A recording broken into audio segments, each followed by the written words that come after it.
Jojo Siwa is currently getting a lot of hate on social media because people discovered she did not write her viral song Karma, and a lot of people are claiming that she stole that song from another musician. Jojo Siwa's sudden grown-up rebrand wasn't just shocking, it flipped her entire fan base upside down. From rainbow bows to dark lyrics and late-night scandals, people started asking, who even is she now? But behind all the glitter and drama, there's a story unfolding that most fans never saw coming. It all started when she stepped onto Celebrity Big Brother and walked right out with a brand new headline romance. Jojo and Chris Hughes didn't just act friendly, they went viral practically overnight, posting selfies in bed, giggling in hotel rooms, and making the internet lose its mind. Some called it adorable, others called it calculated, because Chris wasn't just a fling, he became the center of attention in Jojo's life. For someone who had once been hailed as a lesbian icon, suddenly showcasing a relationship with a guy left fans confused and kind of furious. But fans weren't the only ones raising eyebrows. Things were just starting to heat up, and the backlash hit harder than anyone expected.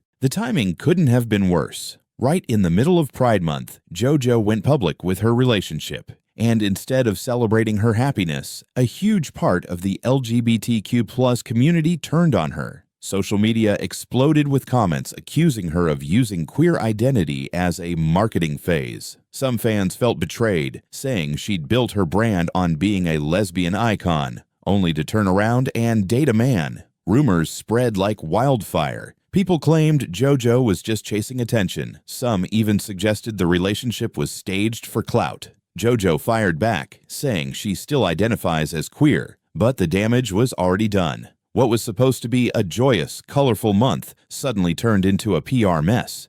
And it didn't stop there. And just days after the backlash went viral, Jojo made a sudden move that left people even more suspicious.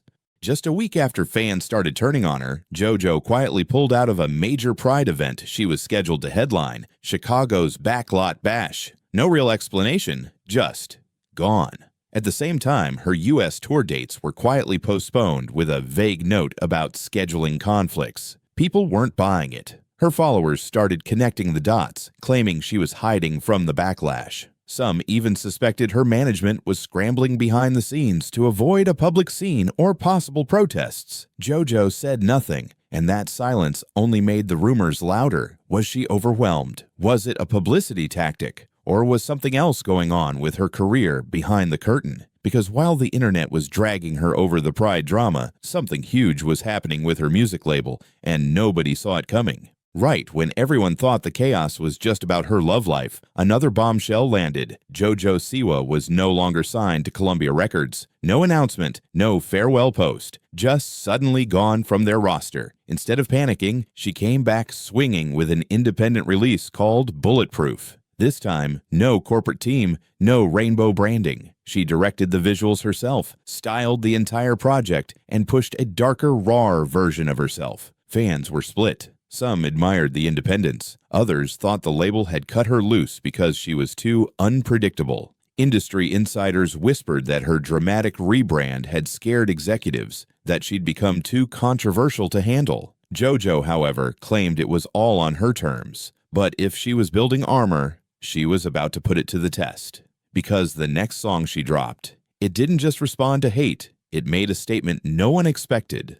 Her next single, Raspy, didn't just clap back. It roasted the internet alive. The lyrics took shots at people who called her fake, called her washed, even mocked her voice. She referenced the memes, the accusations, even the deal with Chris Hughes, all wrapped in a gritty beat that sounded nothing like the bubbly girl from Nickelodeon. Some fans praised it as her most honest work yet. Others said she was spiraling, obsessed with proving herself to people who no longer cared. But one thing was clear, she was done playing cute. No sparkles, no bows, just anger, sarcasm, and something darker. It was like she was burning her old image on camera. But for all the power in the track, there was still something she hadn't addressed. A moment from Celebrity Big Brother that producers never aired, involving a Hollywood legend and a confrontation that almost got physical. During her time on Celebrity Big Brother, cameras caught almost everything, except one moment producers decided to hide from the public. Jojo later revealed that actor Mickey Rourke made a shocking homophobic remark. I'm going to vote the lesbian out real quick.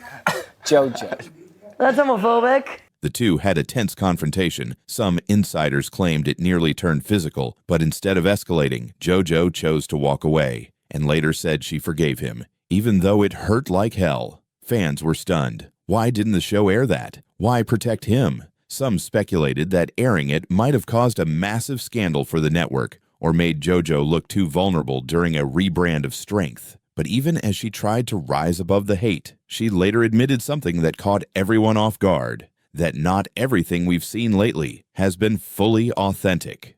In a surprising interview, Jojo admitted that during her Karma era, the edgy dark pop comeback that shocked fans, she finally felt like herself. But after that, she said she started letting others guide her image, labels, advisors, brand people. She was still performing, still posting, still shocking the internet, but not for the right reasons. She even said the word lesbian didn't fully fit her anymore, that she preferred queer because it felt more flexible, less boxed in. That confession sparked a mix of empathy and confusion. Had she been pushed into a label and then pushed out? Was this whole messy rebrand a genuine transformation, or was she just trying to escape her own expectations? Either way, she was clearly in the middle of a major identity shift, both personally and publicly, and it left fans wondering, is this the real Jojo finally emerging, or just another version the industry is feeding us? All that led to one final question, and that's where this story ends for now.